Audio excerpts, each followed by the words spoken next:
Let's get started. Good evening. Good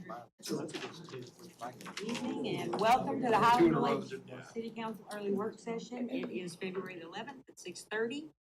We are going to get started. We're going to receive a presentation on the Highland Village Police Department's annual compliance report prohibiting racial profiling. Chief? Mayor, thank you. I'm just going to give the introduction to Sergeant Gould. Normally I try to share the wealth, and I have a little lengthy presentation after this, so I'm saving my voice. Corey has put this thing together, and it's his first time, so please be easy on him. According to state law, you have to give this presentation, and you have to accept it by the end of the month. So, with that being said, Corey. Hello, everybody. So this is going to be our 2024 racial profiling report. Been around since 2001, 2017. Sandra Blandack changed how we report with yearly reporting. So we'll get right into it. Questions, if you could say those at the end. I'll try to muddle through them until Chief saves my bacon. So,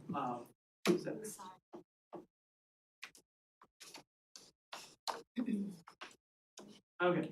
So the policy prohibiting racial profiling, it's in our general orders, 332 on bias-based policing. The next slide will show all the requirements that meet the state legislation. Also on our city's website in the police department, that link's there, shows the education. We can get compliments, complaints, any kind of reports or critiques from our citizens or anyone that we come in contact with, whether traffic stops or any police interaction, is all made through there. We get compliments, we get critiques, we look into those and pass them up the chain for evaluation on how we can do better. And then we've got our annual report, which is going on right now, that has to be done before March 1st to you guys. So the reporting requirements: any peace officer who stops a motor vehicle for a violation of the law shall report the following information to the stop through our ticket writing system: the gender of the person stopped, race, ethnicity, reason for the stop, location, where the search was conducted, if so, why it was searched, if there's any contraband or other evidence discovered and describing that, the result of the stop, warning, citation, arrest, and if an arrest, the reason, as well as whether the officer used any kind of physical force resulting in bodily injury.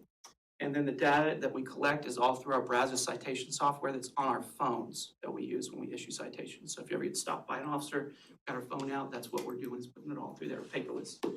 So for 2024, that number at the bottom right there, we've done 3,965 traffic stops.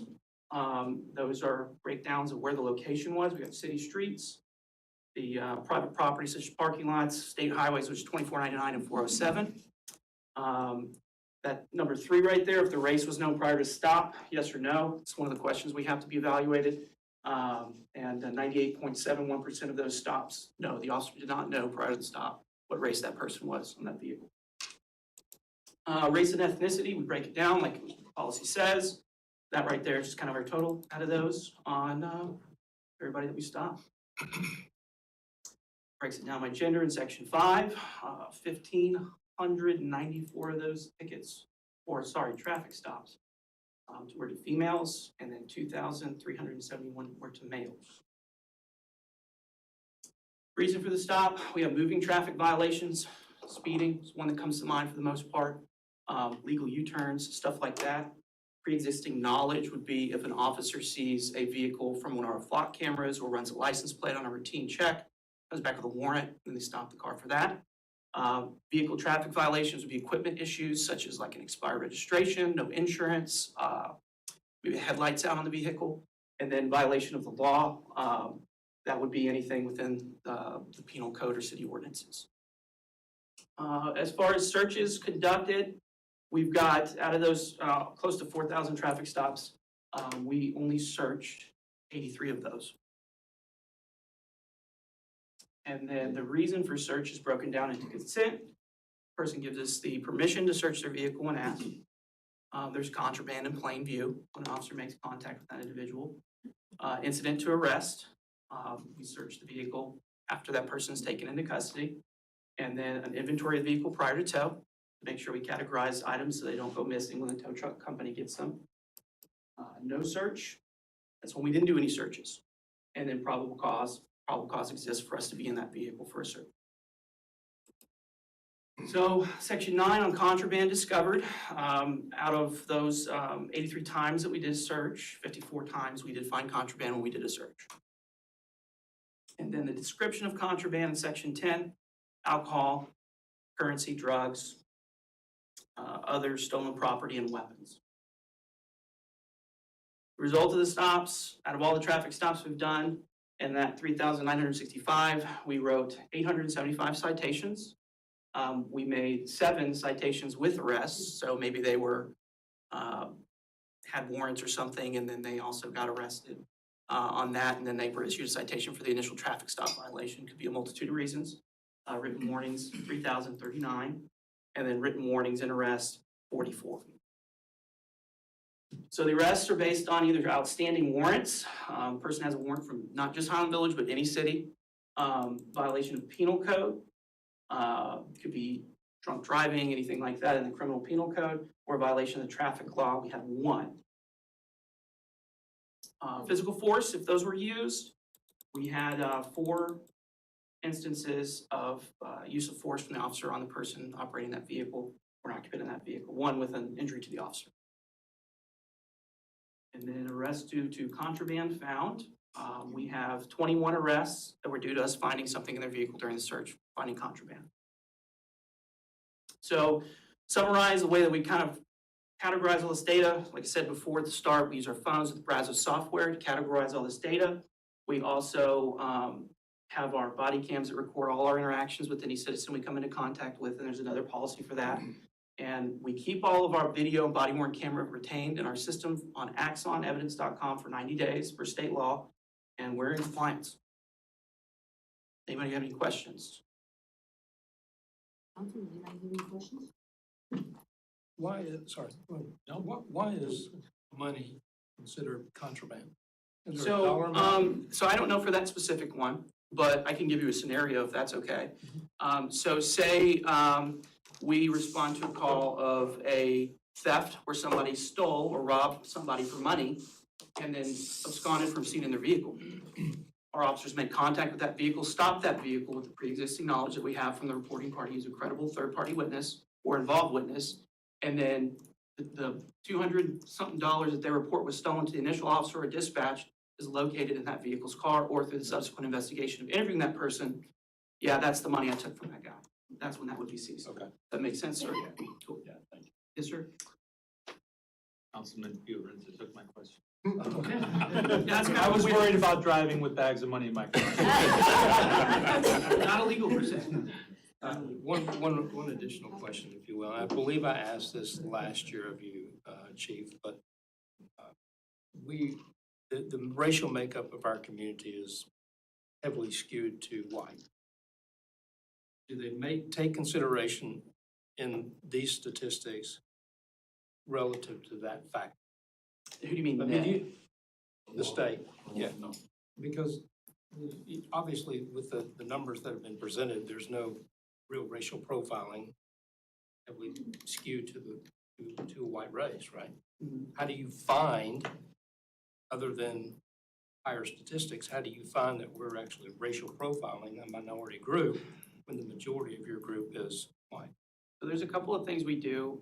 We do monthly for best practices for TCOL. We do monthly video reviews, which a supervisor on shift, sergeant, and a corporal will have to go through officers' body cam videos from traffic stops and other calls for service and review those to note whether there's things we did right, wrong, document all that stuff, and then it's passed up the chain of command for review and approval.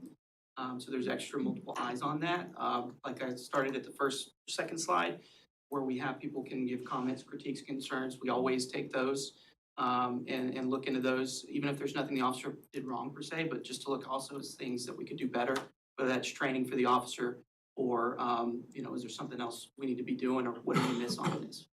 Other than that, I don't know if you have anything else to add to that, Chief. We rely on the law for complaints, so we have to have a complaint process in place and compliments. We also, people can make those complaints, and we have to show our statistics, which is yearly. Those percentages look very similar to just our general population. 13% Black, 13% Hispanic overall. I mean, the 13% I think is almost a national number, so. doesn't have to be just our city, because most of the traffics were on 407 or 2499.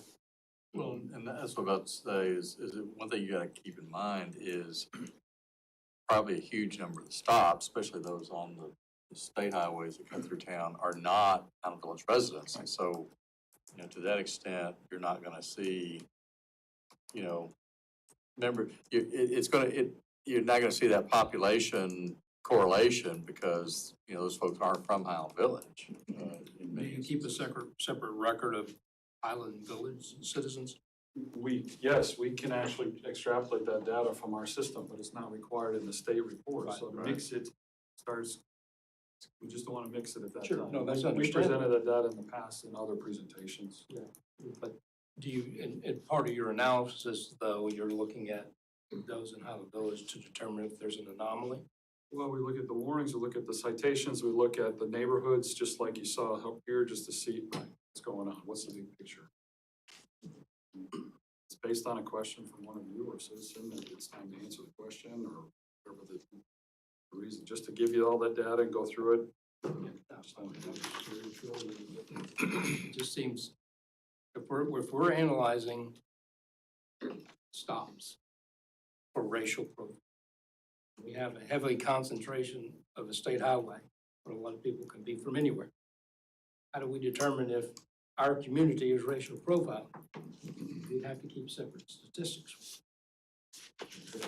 We'll compare, right. Thank you.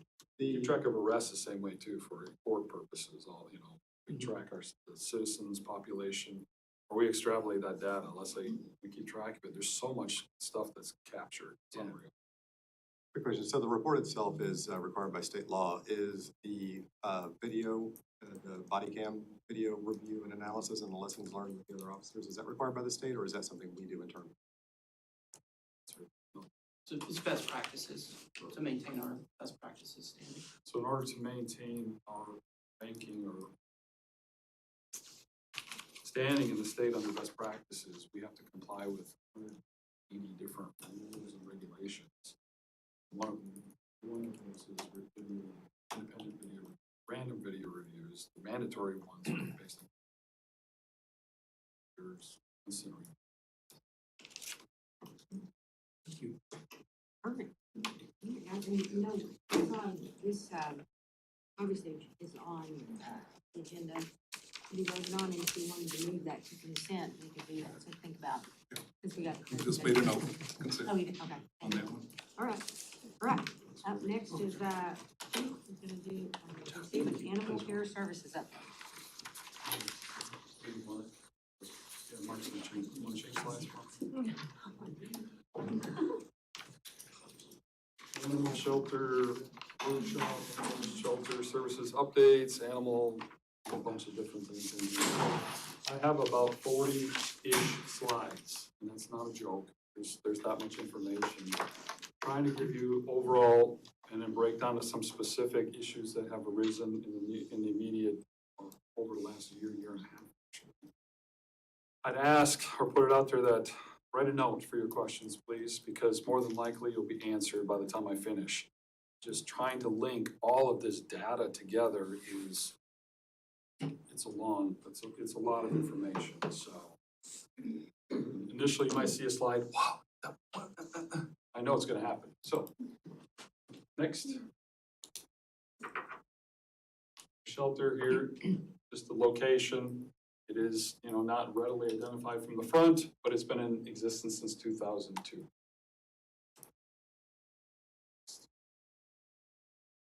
This is how much space we have, total 673. Going space to build facilities, by the way, is about $1,000 a square foot. Next. We have kennels for up to 10 dogs and space for 14 cats. Next. Our contract currently with AMC, which used to be the old doctors who own the building still, is a 15-year contract.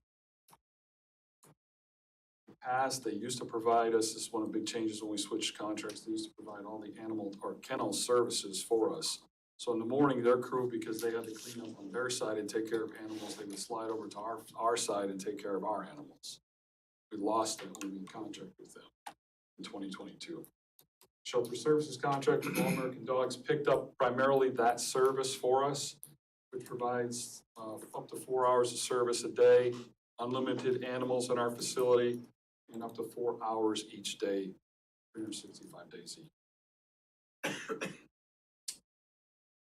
They also provide emergency or animal control officer response in the absence of Wes or any of my other officers or unique or complicated cases. And they're currently serving 35 other municipalities in this area. So Ken ended his presentation the other night with all the budget stuff, so I thought I'd break it down even more so departmentally to show you the accountability that we do have or how we fit into the big picture. We're $6.5 million assigned to the police department, 26% of the overall city budget. Next. Animal services takes up 4% of that with $233,574. Next. Within that budget, I can break down Wes's salary and benefits, and then our service and supplies. So you can see we do invest, I think, quite a bit of in the overall maintenance for the facility services. Next. Specific line items within our budget, how we track things and assign it out. Personnel, Wes, you saw it on the previous slide, shelter services or All American Dogs for all intent purposes. Just want to point out 53,000 is budgeted for that. The actual contract value per year is 45,744. The reason I'm drawing the distinction is if we use them for call-out services or another agency, because there's a couple other in the city that, or I'm sorry, in the area who could come and help us, we needed that extra funding for the outside services. Shelter improvements, shelter rent, vet medical services, equipment training and services, and shelter supplies for a total of $233,574. Next. We're required to have annual state inspections. We get satisfactory ratings. We never not had an unsatisfactory. Next. This is what areas they look at, and all covered under state law. Next. We have an animal shelter advisory committee, also in accordance with Texas state law. The purpose of their meetings, and well, they're governed by 3 times a year at a minimum. The governing body of a county or municipality in which animal shelter is located shall appoint an advisory committee to assist in complying with the requirements of this chapter, which is the health code. Back to the inspection process to ensure that we're meeting those minimum standards. And we're comprised of those 4 unique individuals.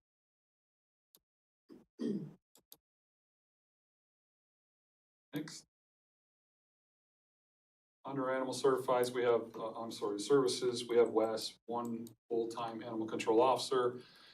We also have 5 additional police officers who are certified as animal control officers through the state certification program.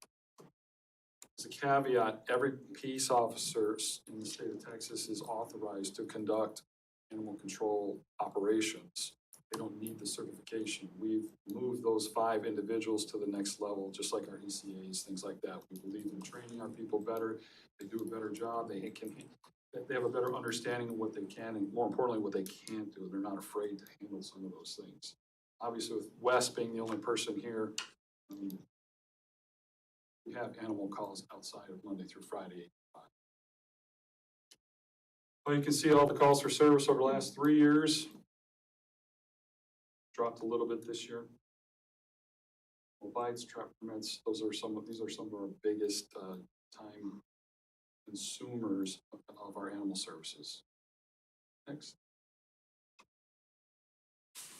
Just a bigger picture of what happens at the shelter in relation to animal control or animal services.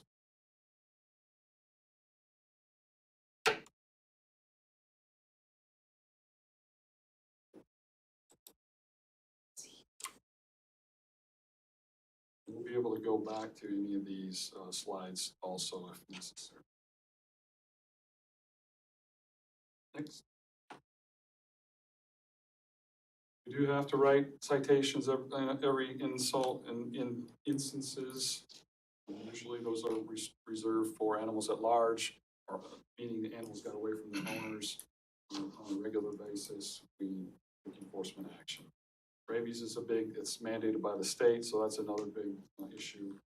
Most of these things are put in place usually by citizen complaints, where we investigate and invest amount of time to capture the animals and or investigate bites or in that capacity.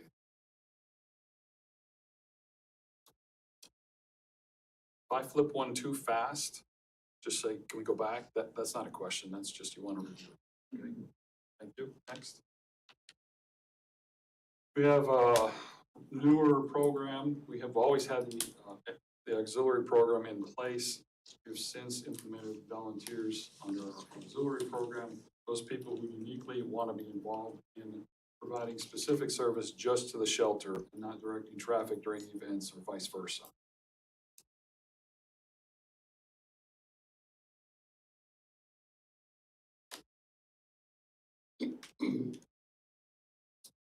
You sign up for this service, or if you're involved at the top of the web. Next. Wes's duties and responsibilities. Why do you put those up there? Because in going through the rest of these slides to sort of show you some of the things that we do or why we contract services. If you're reading through all of these things, he has a lot of responsibilities, but one of the only in emergency conditions, or let's say Wes starts his day at 8 o'clock at the shelter. Anything that has left over from last night, he needs to take over. He's not required, has never been required to clean the kennels. Now, he does an inspection when he walks in. He looks to see how the well-being of the animals. He looks at the facility overall, and then he usually is taking calls for service the rest of the day. He has to handle adoptions throughout the day. Next slide, Mark. And at the end of the day, before he goes home, he does one more facility inspection and then walks out till the next morning.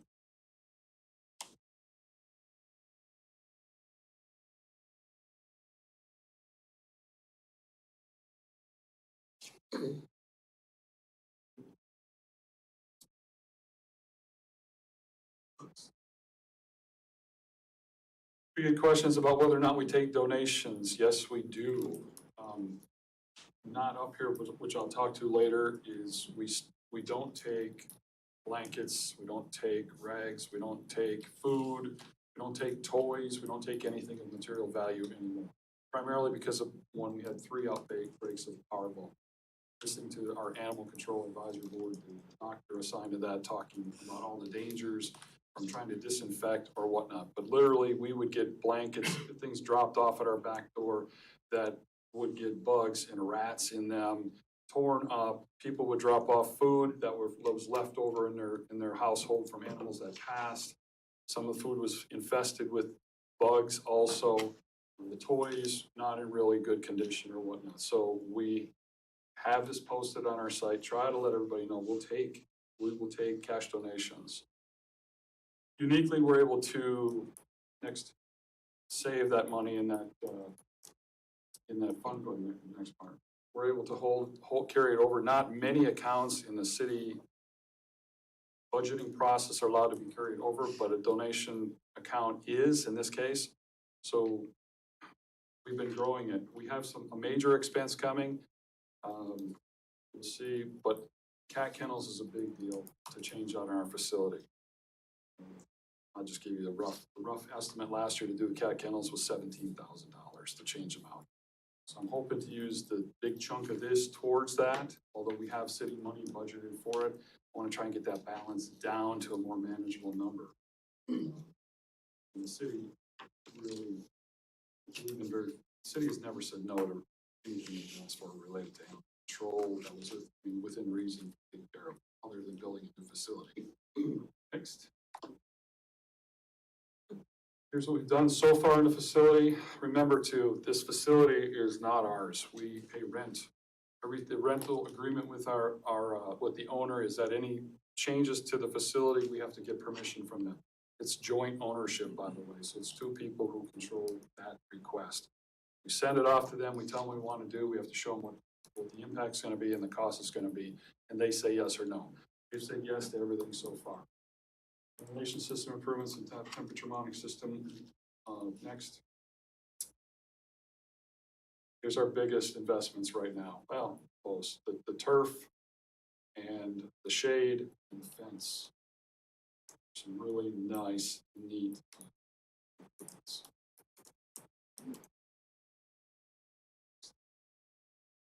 Here's what we've accomplished. It's pending, you can see. Don't have dollar figures attached to them yet because we go for bid. It's above $3,000. A little bit of a conundrum, so to speak, that some of these things have to be finished before we get to the big project of the cat kennels. So just moving some resources around and timing wise, because we really don't want to put our shelter out of service, or we want to keep it in service as long as possible. Next. We try to give exposure to our animals that are available. So instantly, I explain the process too. When one of those 5 officers or Wes goes into the system and puts an animal in that was impounded or taken off the streets in any capacity, that shelter software automatically uploads it to rescuegroups.org. Goes to our city page, also put up there instantly. So if you're missing an animal, you want to look, you can look, you'll see that animal within minutes of it being entered into the system. And I'm told that when it goes to rescuegroups.org, that it farms that information out to 77 other adoption websites or more. We use use our Facebook page primarily for the animals that are a little more harder to adopt and not an irregular occurrence if some animal comes in right away to do it. Because I have one person or, do you have access to our Facebook? Mm-hmm. Okay, so we have only limited people who have access to control our Facebook pages for anything in the city. And at midnight, I'm not going to get Wes to answer the phone to put something that was found on Facebook. The shelter software will take care of it. We also contract with other groups in the immediate area to try and help move animals to the places.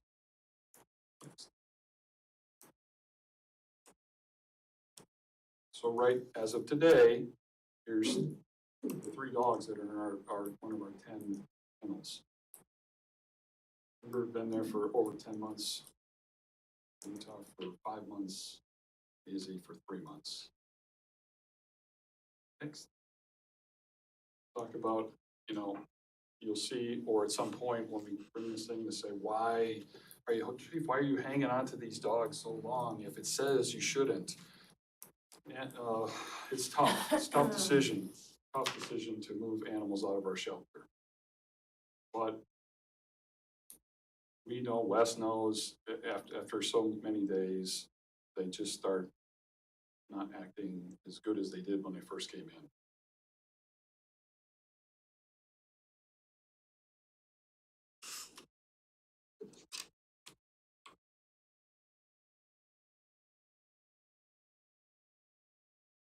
Next. Cats, I think we're down to 2. We were at 3 a couple days ago. Next. Just 1, I'm sorry. We're just at 1. Cats are a little harder to adopt than the dogs, I believe. Similar instances attributed to the longer we hang on to an animal in a enclosed environment, the more apt they are to develop emotional distress. Next. So we're going to get into this process and question and answer kind of a session to say, we take surrenders. Okay, well, here's what we did. We had, in the contract with All American Dogs, we had a provision, we're one of 2 cities that had a provision to transfer animals from our shelter to them in their care. In about March of this past 2024, we stopped sending animals actually, to All American Dogs. Actually, we didn't have to send them out anymore. Next, the real reason, or what we found is because we're experimenting with this and we didn't put it out to the general public on any webpage or anything like to explain why, because I didn't know at that point in time. But what I also suspended at that time for taking surrenders. We stopped taking surrenders.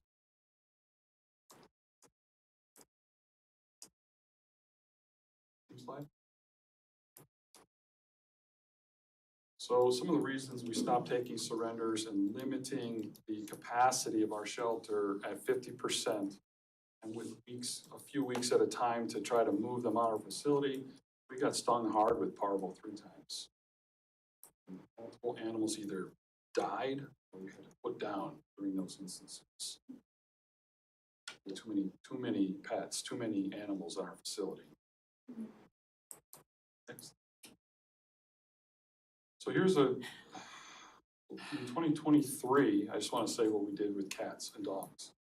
We took in under surrenders in 2023, 27 dogs and 12 cats, others 1. In 2024, you can see after I put that suspension in place on it, the numbers that we were at.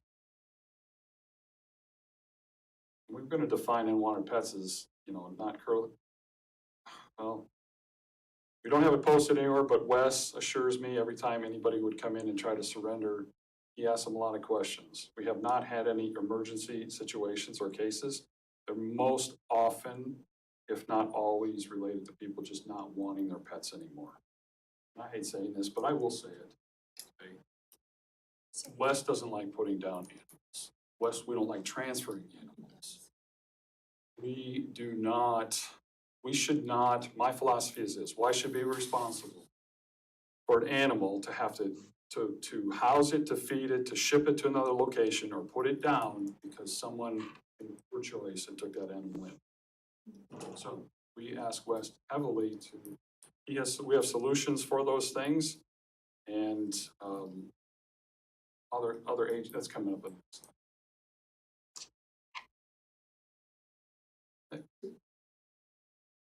So let's look at 2023. We exclusively used all-American dogs for all of our overcrowding situations. In 2024, when we were able to when we suspended the surrenders, our numbers dropped significantly, and you can see we haven't had to give up any animals to all-American dogs since that time frame. We have transferred some other animals out to those other rescues or other facilities that would take them. We're talking about our surrenders and keeping our population down, if I didn't mention it sooner. I think there's another slide coming. We have a lot of, I'll keep going, I'll find that slide. Somebody's gonna ask what other cities do. Around us do. This is current as of yesterday. Much bigger facilities, I just wanna point out. Reading through that, I talk about, having the center open for our animals that escape their owners. I think there's a slide coming up. There's about 83 animals that we collected in 1 year. Out of that, 55 of them were pet owners from this city who were all returned to their owners. It's about a 66% ratio. If I run out of space in our shelter, I have nowhere else to take them. So we try to strive to keep those 5 or more, at least half of them open. In cases last year, before we implemented these things, there was one instance we had to open up a temporary shelter in our Sally Pool. Can't house 1 dog because we didn't have the room in our facility. Next. So, social media posts. Let's point out, we started in 2023. Facility is not in anything like that condition. One in the right-hand corner up in the top, I was freaked out when I first saw it too. Wes explains it happens. It happens because animals come into our facility that they're distressed, and unfamiliar with the environment, and they I can't say it, but they crap everywhere. The blood on the wall, it's called happy tail. So the bigger dogs, especially most of the dogs are unwanted. They start wagging their tails. it nips their tail in some capacity, and it just starts going all over the place. So mind you, Wes does a facility check at 5 o'clock at night when he leaves. Next morning, kennel techs come in to take care of this. This is what they find overnight. We pay a contractual amount of $45,000 a year to these folks to clean this up. It is not a regular instance. Water incident, it was after 2 days of rain. I don't know how many people in here would also say in your backyard, Not after true. it rains, it's probably wet, probably damp. It was not that horrible of a situation. The bugs in the food, Wes assures me that if there's any instance that they see bugs, they call exterminators for the whole building. And they have a service that does service every 30 days already. The towels, our air conditioner was down during that time frame, and Wes was using towels to soak up the condensation from the portable air conditioner, and he was tossing them in here and really just he didn't pay attention to how many towels he had thrown in there. We since now have a towel service that takes, and the air conditioning system was upgraded also with the intention still to make more upgrades to that system. The blinds, I don't have an answer for that. Sorry, that's just, Wes says they were rolled up for years, and when they got rolled down, there was dirt on them. But all of those things obviously have been taken care of. Next. So lastly, the questions that I've been able to pull in from reading various posts that I have access to, is space still available in a shelter? I'll say it depends, okay? Today, we have 3 dogs in there. Yes, there's space. We have a 50% occupancy rate, so to speak. I have room to go over that. We have discretion to do that. We have not turned away or not been able to house an animal. Since we implemented the surrender policy, we haven't had to turn anything away. What, if any, statistics related to at large are injuring people? I asked Wes that question today. Our animal bites that you saw like last year for 35, almost all of them, he said he thinks there might be one, but almost all of them are related to pet owners. Owners' dogs got away and the owner's dogs bit someone. So we were able to attribute the bite to an owned dog, not a stray that's roaming our city. Why was the change made to not accept surrenders? I hope I explained that well enough already. What solutions are placed to prevent more strays or abandoned animals? I don't have any data that says we are overrun with strays. Don't. Or abandoned animals. We get them, we deal with them, but I also want to stress we have the capacity under our guidelines to pick those animals up and then look for other places for them to go if we can adopt. Why are we no longer accepting surrenders? Hope I answered that one also. Why does the city not tell residents through social media the reasoning behind the decision not to accept surrenders? Long answer, most of this presentation. I think and someone asked me, why don't you just put it up there? I think it's a great idea. We can put it up, but we don't take surrenders. But I also don't want to turn people away if they truly had the emergency. So what's an emergency? I don't know if you read that or not, but let's say someone passes and an animal, we have to go in and take it. I want to be able to take that animal in. I had to turn away, not a sob story here, but I had a kid who was working for us who had 3 big dogs who said he tried to find places for his dogs before he left this organization 3 months ago. And he really thought he was going to be able to surrender his dogs to us. No, I didn't take him in. What happened to those dogs, I wonder? Our volunteer found a place for them. Great. Why does the city not tell residents covered? Is the shelter just a holding cell for dogs that escape through an open gate or feral cat? Catch and release program. Is this the direction the shelter is going? I don't know if I can answer if it's going that direction, but it's definitely the biggest. We catch 80 some dogs in a year's period of time. 55 of those last year returned to the owner. I want to hold the space for the emergency situations outside of where the most glorious thing for that facility is to be able to return a lost pet. And I don't know if any of you had to deal with that or you know people who have, but you go on vacation and you turn the keys over to the pet sitter and the dog, the first thing he does is run out the gate looking for its owners, and they can't catch him, we catch them, and they might not even be able to hold them. It's really, really uplifting to return those animals to their owners. So Next.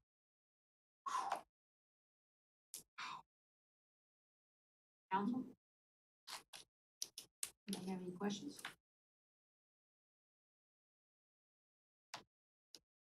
Chief, what's the policy on replacing kennels? You said that we've got cat kennels to replace. I mean, how often do we do that?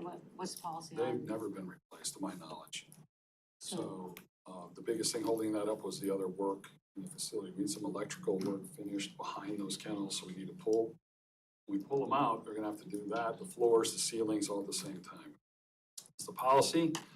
I don't know if they're, we still are passing state inspections, but the material that those things are made out of are the porous, I don't wanna say plastic, but some material that scratches, that holds, that can hold germs, can hold things in them, where the recommended is stainless steel.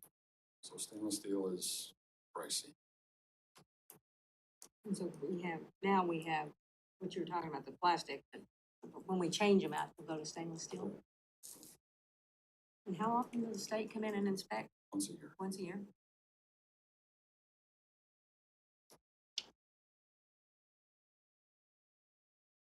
Does anybody else have anything? Go ahead.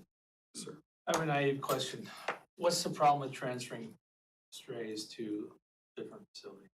The problem, most of them will take. Well, it sounded like it was a problem that we're transferring animals to different facilities. We were transferring, when we were full, we were transferring to, and for a longer period of time, we were transferring primarily to all-American dogs. But the ones that go to Carroll or Coppell or Carrollton, I forget which one was in Louisville. We have an animal exchange program with them also right now. So what we try to do for the animals that have not moved or there's Shop them a, around. you know, if Wes would tell you, stand here and tell you, you know, what kind of dogs are typically adopted out of the shelter from Highland Village? You think they're the big German Shepherd pit bulls? Probably not. Correct. They're the what? The foofy ones. Thank you. So when we get animals, that are really not moving, Wes tries to make a swap with those animals to those other agencies, then we. He's done that once, right? Once, There's yeah, two that's, animals out there. but only once. But we also have to have once for two animals? He's only done it once, though. Yeah. He's only transferred, switched animals between Capel or Carrollton and Highland Village, is that correct? And they did get adopted, which was great. That's the purpose of the program. Yeah, but it's only happened once. What's going on with the 3 animals that have been there for almost They a year? won't take them. I'm sorry? They won't take them. Why? I can't answer the question. You don't know the dogs? I don't know the reasons why the other facility won't take animals and swap. Okay, that's good. Thank you. Council, does anybody else have anything? I noticed that Wes serves on a couple of different advisory boards. One of them is the Dangerous Dog Advisory Board. Is that a state board or is that a local? It's under our city ordinance that is created to evaluate, recommend, investigate, determine what happens with a dog that bites someone, how severe it bites them, how many times, make a recommendation. So that's a different board than the animal. Who's on the dangerous dog board? We've done that about 3 times. Is since it the I've been on same the board. people? The same Yeah. people that are on the Yeah. double duty?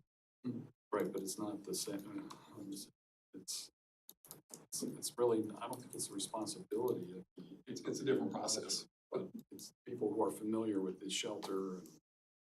Our ordinance doesn't specifically say or address who can or can't be on it, just we needed a board to have it, so. So it's the animal It's shelter comprised, board, but it's comprised of the same people. I'm confused. Or is it a different? it's the same people, right? As long as I've been on, I think 3 times we've actually have a little hearing and then make a determination, and it's a pros and cons, and what do you recommend? Okay. You know, on dangerous dogs. Who bit who and how they get bit, why they get bit. It's pretty interesting. Retract. Yeah. Just ask. Can I ask another question? Sure. Last year around this time, Sorry, you're running the meeting. Assistant Hey, wait, time out. Yeah. I'm running the meeting, chief. Commissioner I'm the mayor, but go ahead now that he's giving you permission. thank you. Last year around this time in February, actually, there was a council meeting. Assistant Chief Stewart and Officer Pittis and Fox were asked point blank by Councilwoman Hurst if we could get the numbers of animals that were surrendered over to All American Dog.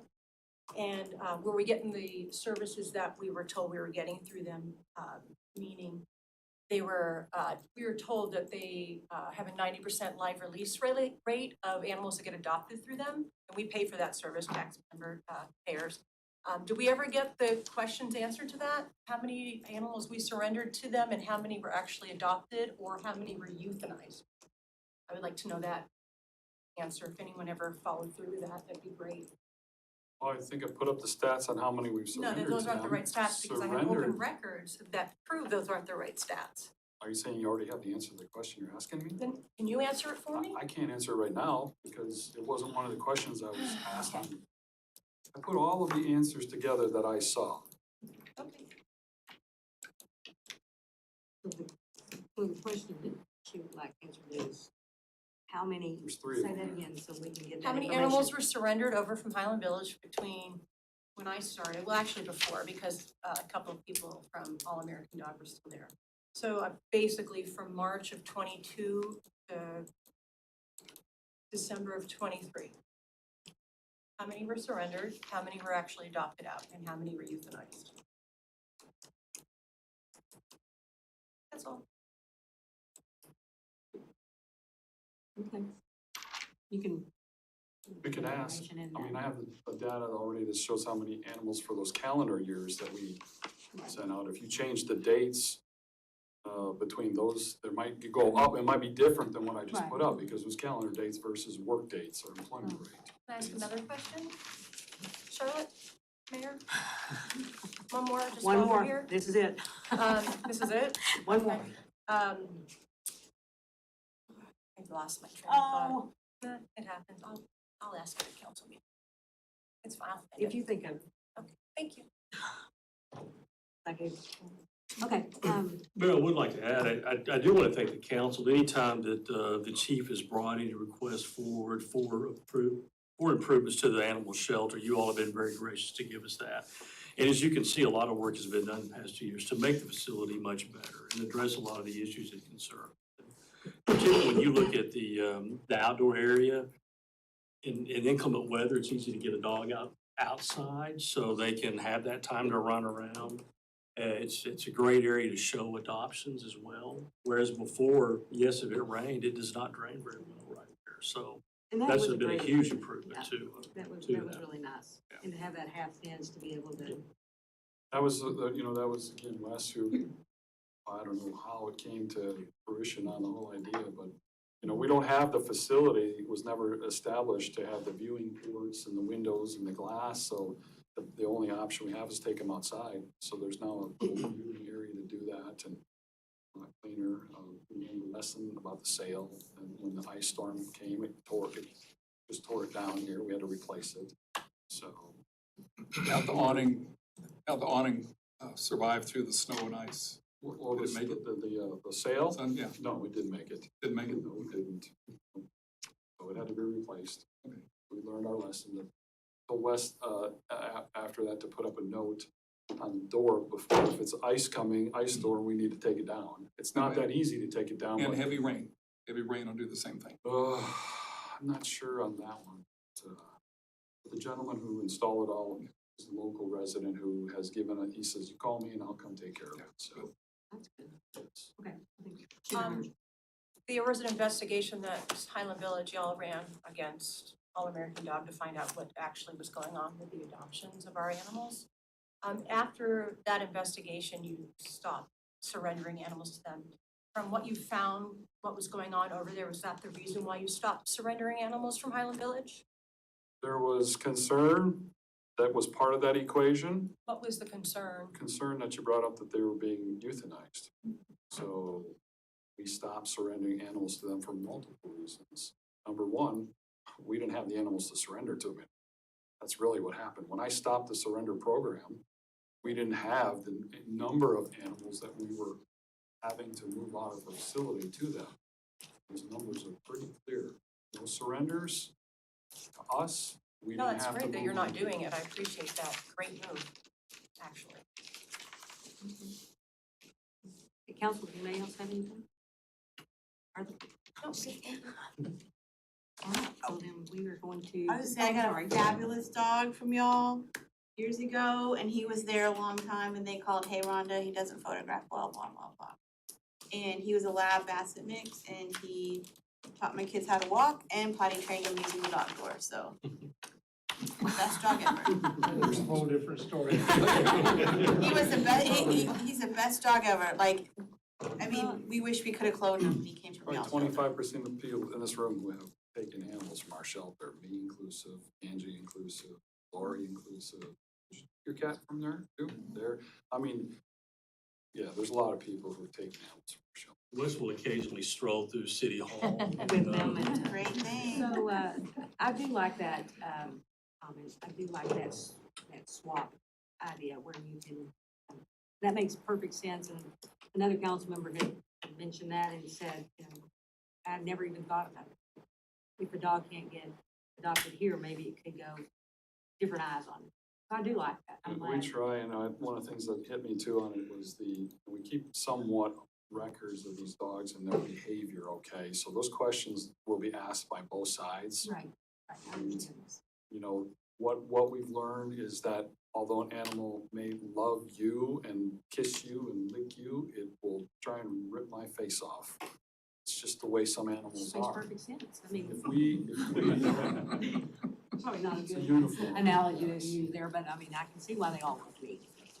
And But, you know, we sure as heck don't want to put an animal that's in that position to be adopted by somebody, and especially if we know it. So, well, I know we appreciate the update. Any questions? There's a lot of information. We appreciate that. thank you. All right, guys, we're gonna move on to clarification of consent or action items on the council meeting. I know that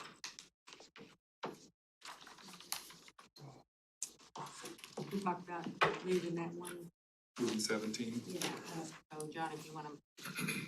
I'd also recommend we move 19, because that's proven the project's already done. I don't know. Would you, it's what? I didn't hear the last part of that. No, just moving, item 19, which is, authorizing the contract for the sanitary sewer line that's pretty much done, right? Oh, this is a new project. Was it new? Yeah. Yeah, this is a new project. Okay, never mind. Yeah. I mean, Scott will be fine with you moving. Josh, we Good want, with it? yeah, I think we need that, leave that one there and have a presentation. Anything else? Anybody else have any clarification? Okay. Not, we're adjourned. Meet up at 7:30 in the council chambers. And it's 7:22.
Good evening and welcome to the Highland Village City Council meeting. Today is February the 11th. It is 7:30 p.m. Let the record show all council members are present with the exception of Councilman Cox. And we are going to get started with a prayer led by Councilman Nelson, and then he's also going to lead us in the pledges. All right. Please join me in prayer. Dear Heavenly Father, bless us for this evening as we gather for this meeting. Give us the wisdom, guidance, and courage to know and do what is right and good and true. I pray that each of us uphold what is ethical, moral, and wise, and that as we discuss our agenda and craft policies for our city, we will always put the people's interest above our own. Father, we thank you for providing our city with extraordinary employees and emergency services personnel. We ask that you continue to bless, watch over, and protect them and the residents of Highland Village, as well as our military personnel serving throughout the world. Finally, Lord, we pray that you protect our children and keep them safe as they navigate the remainder of the school year. And all these things we pray in Jesus' name, amen. All right, thank you. Please stand for the pledges. It's loud. I pledge allegiance To the flag of the United States of America, and to the republic for which it stands, one nation, under God, indivisible, with liberty and justice for all. Honor the Texas flag. I pledge allegiance to thee, Texas, one state, under God, one and indivisible. Good job, Okay, we are going to move on with mayor and council reports on items of community interest. Council, does anybody have anything? So I have just a couple. I first want to say thank you all for participating in the town hall meeting last week. I got great feedback, and I think it was good. A lot of information shared, and we had great community involvement. So thank y'all, and thank you to the community. And I also want just to bring your attention to our meeting in March. March the 11th is during spring break, and so on the next agenda, we are going to put on there to cancel that meeting. So so all of you with kids can go. So March the 11th, but it'll be on the next agenda. It's just, I'm bringing that, unless you guys just want to, we're dying to have My a spring break. Ours is the next week. So, all right, so that's it. Anybody else have anything? I want to, can I do a little shout out to my son's team? Absolutely. So the Faith Lions they got district in soccer, and my little freshman played he's on the varsity team, and he just turned 15. So Oh, wow. I just wanted to say they've worked really hard, and they played in the rain and the cold last night. So Awesome. Well, congratulations. That's awesome. But this is really loud. Am I blowing your ears out? Because it's blowing mine. Thank you. Perfect. And I also want to say that yesterday we had the ribbon cutting. It really wasn't a ribbon cutting. We got to shoot water at from a fire hose at some signs for the John Ashman Training Center that we are partners with, Louisville and Flower Mound. So it is an awesome facility, and our firefighters are going to be well-trained. So we're very fortunate that we get that. So, and the community should be thrilled. So anyway, all right, well, we're going to move on to city manager and staff reports. Mayor, I have a couple of items. First, during our comprehensive planning process, we learned we were lacking events and activities for the teens of our community. The Parks and Recreation Department held a teen focus group the first week of December. Overwhelmingly, the teens wanted a bonfire event, and it's happening. The teen bonfire event for teens aged 13 to 18 is set for March 7th from 6 to 9 p.m. at Coppers Branch Park. Teens will enjoy an evening of outdoor fun, including a bonfire, hay rides, a mechanical bull, s'mores, and more. The now annual disinfectant conversion is scheduled for March 19th through April 9th. During this conversion, we will temporarily convert the disinfectant used in the distribution system. The city will discontinue the use of surface water from the Upper Trinity Regional Water District and only use groundwater from the city's water wells. You may experience aesthetic changes such as taste, odor, and feel of the water coming out of your faucets that is associated with the conversion process, as well as only using groundwater as a primary source of water. City crews will rigorously flush, test, and monitor the water daily throughout this process to ensure the water meets TCEQ requirements. The reason the city is implementing this annual conversion is to maintain mandated disinfectant residual levels, rid pipes of organic biofilm, and improve the overall conservation and quality of water during the hotter months of the year. We began notifying the public of this conversion in the February and March editions of City Connections and the Village newsletter, through our social media channels, on the city website, and a postcard will be mailed out to all City of Highland Village households.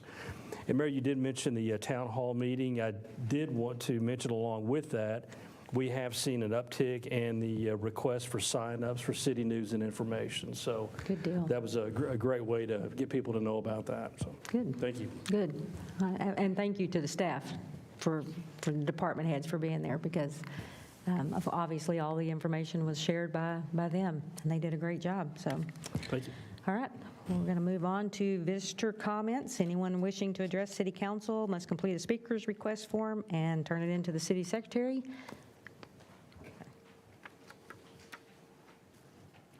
So, oh, we have two. All right. All right, so we will have, you'll come up, you'll state your name for the record and your address, and we will start with Ms. Marie Parker.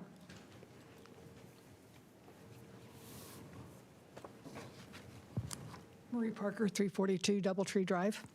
I was just wondering, Bless you. Bless you. That's part of your 3 minutes. it's not up on me. What was the deal with Village Tree? They scraped it, they asphalted, and a week or two later, they came back and stripped it all down again. What was the So deal?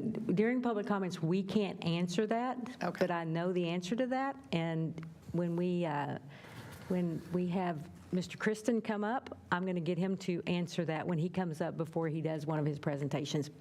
Thank Okay? Perfect, thank you. And then Martha Perlmutter. Hi. State your name and address for the Mayor, record. council members. I'm here tonight to urge our city to hire its own kennel technician rather than continue to rely on an outside facility. While we no longer surrender animals to All American Dog due to concerns raised in our own city's investigation, we are still using them for a kennel technician service. Given the serious issues surrounding this facility, we should reconsider that arrangement. Is the city aware that the All American Dog is currently under investigation by the Texas Veterinarian Board? Additionally, the DEA has also suspended their license to administer the only legal euthanasia drug required for shelters. These are significant concerns that call into question the facility's ability to provide proper and humane animal care. For the well-being of the animals and the integrity of our city services, we should take responsibility for hiring our own kennel technician. Doing so would ensure oversight, accountability, and a higher standard of care. I urge the council to take action and prioritize this issue. Thank you for your time. Thank you. Hey, Martha, can you come back up and you just state your name and your address so we have it on the record? Martha Perlmutter, 624 Timbercrest Circle. Thank you. Thank you. Thank you. Okay. No more? Okay. So we're going to move on to consent agenda. All items on the consent agenda are considered for approval by a single motion and vote without discussion. Each council member has the option of removing an item from this agenda so it may be considered separately, and/or adding any item from the action agenda to be considered as part of the consent agenda items. Council, would anybody like to move anything? I'd like to move item 17 on action to consent. Okay. Council, is anybody opposed to that? Everybody agree? Okay. So consent agenda consists of, number 11, consider approval of minutes of the regular city council meeting held on December 10th, 2024, and January 14th, 2025. 12, consider resolution 2025-1369, calling a general municipal election to be held on May the 3rd, 2025, for the purpose of electing city council members to place 3, 5, and 7, authorizing a joint election with other city-county political subdivisions, and authorizing a contract for election services with Denton County. Number 13, receive investment report for quarter ending December 31st, 2024. 14, receive budget reports for period ending November 30th, 2024. And number 17, receive Highland Village Police Department's annual compliance report under the Texas Code of Criminal Procedure, Section 2.131 through 2.138, prohibiting racial profiling. Council, that is, do I have a motion to approve the consent agenda? Mayor, I'll make a motion, we approve consent agenda items 11 through 14 with the addition of 17. Thank you. Do I have a second? I'll second. Thank you, Mr. Feaster. Okay, council, all in favor say aye. Aye. Those opposed, same sign. Carries 6-0. Okay, and now we are at we did not meet in closed session, so we're at number 16. Conduct a public hearing and consider ordinance 2025-1322, granting a conditional use permit for accessory dwelling unit located at Anderson Estates, Lot 1B, Block A, commonly known as 260 Meadowlark Lane, approving a site plan and building elevations, and this is the first of 2 reads. Mr. Christen. Thank you, Mayor, Council. You want me to address the question? I would love for you to address that, yeah. Now or late work session? You know what, go ahead and do it before we do the public hearing in this, so just, Okay. go ahead. Our asphalt contractor, in a nutshell, put down the wrong material. It was caught by the inspector. We rejected all material that was laid down that day. Therefore, or consequently, they have removed all of the asphalt material that they laid down that day, and they will replace it with the correct approved material. Thank you. Once the weather breaks in his favor. Yeah, I was going to say, when is that going to, just, Laying once it asphalt clears? has to be 45 degrees and rising okay, and dry. all right. Thank you, sir. Now, number 16. The city has received an application for a conditional use permit to allow an accessory dwelling unit to be located at 260 Meadowlark Lane. The property owners would like to construct an accessory dwelling unit where their parents can live. It is a SF-15 zoning district. It meets all comprehensive zoning ordinance requirements. The city attorney has drafted the ordinance. It does require a public hearing, and it did go through Planning and Zoning Commission on January 21st of this year, and it was voted 5-0 to move forward to City Council. Okay. As of, your briefing says February 3rd, but as of yesterday, the 10th, we have received no inquiries regarding this Okay. item. All right, thank you. I'll be happy to take any questions you might have. Well, do we need to do the public hearing first, or? Okay. Let's just, public hearing at 7:47. Don't rush, don't push, don't shove. Okay. Close the public hearing at 7:47. Council, does anybody have any questions? No? Mr. Feaster?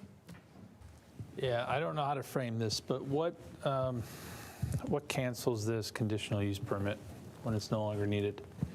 If they sell the property, it either has to be replatted, or I'm going to defer to the city attorney. We can redact the ordinance. Go back and look. I don't have the ordinance in front of me. I believe we've got a termination provision in the ordinance itself that if, once it's no longer used for a secondary dwelling for 180 days, then the SUP expires. And that's pretty typical. In fact, that's typical of any SUP that, or conditional use permit that we grant, is we treat them treat it kind of like a non-conforming use, and once the use is finished for a period of time, it terminates. Practically speaking, it won't, unless they go and try to subdivide it, in some form or fashion, assuming the property is even in a configuration to subdivide it, it create a second. Yeah, thanks. Yeah. We have the termination provision in here. Yeah, we do. The other thing is, of course, they have to get after it and start building, because the other reason this terminates, the basis for termination is if they don't proceed with the construction. So they just can't spec it as such and try to, get the entitlements and then sit on it for 5 years and not do anything. So they've got to proceed with construction. Under current law, we're still allowed to impose restrictions regarding who can live there, and our current ordinances require that it be, it have to be like family, related people. Even if they were to rent it, they'd have to rent the whole property. Both dwelling units would have to be related people, even if it were a rental property.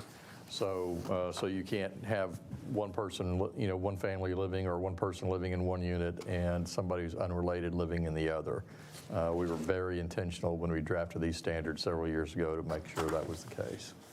And then the sale of the property in the future, does that? If they tried to sell it as a separate dwelling, it'd be a neat little subdivision, and so. But, I mean, if they sell the whole property. Yeah, sell the whole property, they can do that. And the conditional use permit still stays? As long as it continues to be used as a secondary dwelling in that situation, yes. Okay, thank you. Okay. Council, does anybody else have anything? Any questions? Okay, then I will entertain a motion. I'd like to make a motion that we approve ordinance number 2025-1322, granting a conditional use permit for the accessory dwelling unit located at Anderson Estates, Lot 1B, Block A. Thank you. Council, we have a motion. Do I have a second? Mr. Nelson? Oh, Councilman Nelson, second. Any further discussion? All right, all in favor say aye. Aye. Those opposed, same sign. All right, carries 6-0. Thank you, sir.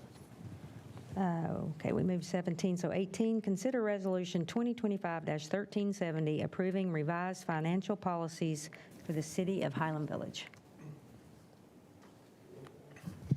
Mayor, Council, it's good practice every so often to go through our policies and then just check for any updates needed. And it's been since 2017 that we last updated this policy. And we did indeed find a few things that we really needed to tweak a little bit, not a substantial change, but I'll briefly just hit those, a little summary of what those changes are. First of all, all the references to my position, Assistant City Manager, Finance Director, we changed to just reflect Finance Director because that's really the authority needed for the various items that reference through the policies. And just to clean that up a little bit, there's a standard from the TMRS. We reflect some of their actuarial standards, I guess, in our policy, which mirror what their practice is. And over time, some of those have been updated, so we reflected those changes within our policies. Equipment replacement, we realized, we started the leasing program a few years ago, and we really don't have an acknowledgement in our policies for using a partnership like with a company enterprise for a leasing program. So we just inserted that language to also include that as an option in our policies.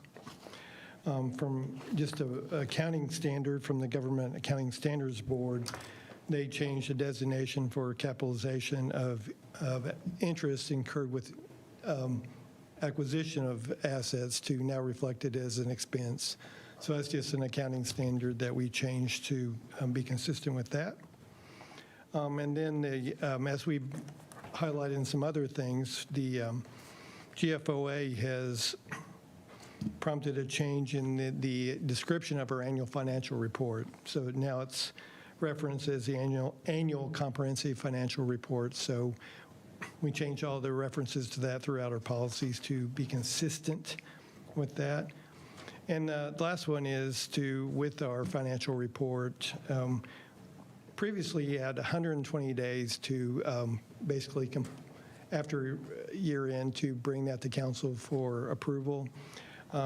Really, that wasn't enough time for us. So we're changing that to 180 days, and that's consistent with statutory requirements, also consistent with requirements that we submit for GFOA for the awards program for that as well. So that cleans all that up to make it all consistent, and that's really all we have. That should bring it all up to date, and we should be good for a while going forward. And you'll be here for a long, long time to make sure that we're good for a Well, long, the long policies will time. be here for a long time. Okay. All right, council, does anybody have any questions? I will entertain a motion. All right, I would like to make a motion that we approve agenda item 18, consider resolution 2025-1370, approving revised financial policies for the city. Okay. Council, we have a motion. Do I have a second? I'll second. Thank you. Councilman Hurst, second. No further questions. All in favor, say aye. Aye. Opposed, same sign. you. Thank you, sir. Moving right along.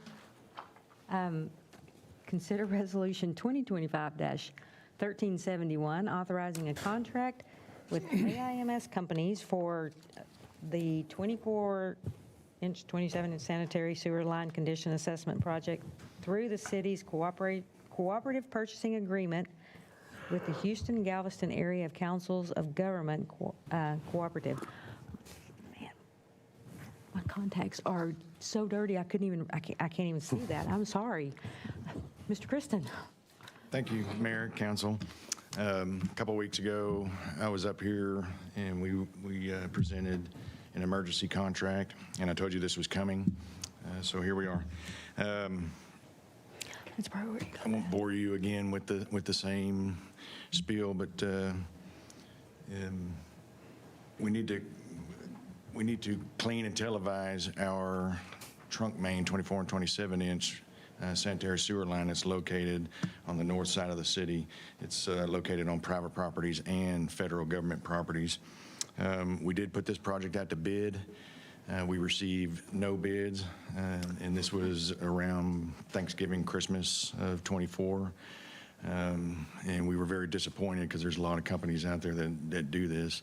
However, as we searched around and talked to some folks, there's a lack of interest in it because it does have access issues, being on a lake in a residential, multiple residential areas, and it's kind of difficult to get to. So we did talk to one contractor, Ames, and they do have a government cooperative contract through HGAC. And we asked them for a quote to perform the work, and they gave it to us. It came back well within our budget, what we had identified, and we're here presenting to get a contract going with them to get this done. From this inspection, we'll most likely bringing forward some sort of a construction project, whether it be additional manhole replacements, some erosion repairs where this line is located, and or line replacement sections. It's not going to be a total, complete reconstruct. So this is just to determine what it is. I'm sorry? This is just to determine Yes. what we need to do. Yes. Okay. Okay. Anybody else have any questions? It's to camera and televise. That's what he said. Y'all got that right? He gets Put to that on watch public dirty access. movies. That's sewer humor for us engineers. HGTV right To there. watch dirty movies. Okay. That's right. Yeah. HVTV. That as an intern, that's what they do. Moving right along, I'd like to make a motion. Thank that we you. approve this item. Thank you. So we have a motion. Do we have a second? I'll second. Oh, okay. And no further discussion. All in favor, say aye. Aye. Those opposed, same sign. Perfect. Carries 6-0. That was pretty good, though. Okay. We don't need to go into late work session, so status reports on current That's who projects and doing that, discussion of future agenda items. Council, does anybody have anything?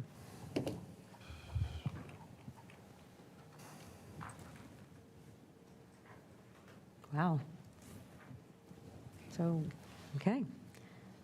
The canceling the March 11th will be on the next agenda. I think I already mentioned that. I need to go on there. Well, and that, I guess, a future agenda item for what was brought up in, during comments about looking at hiring another animal control officer. We need to look at that, Bring it up for discussion. bring it up for discussion. Okay? Anybody else? All right. Well, if not, happy Valentine's Day. And don't forget to get your spouses something really, really good. And we are adjourned at 8 o'clock.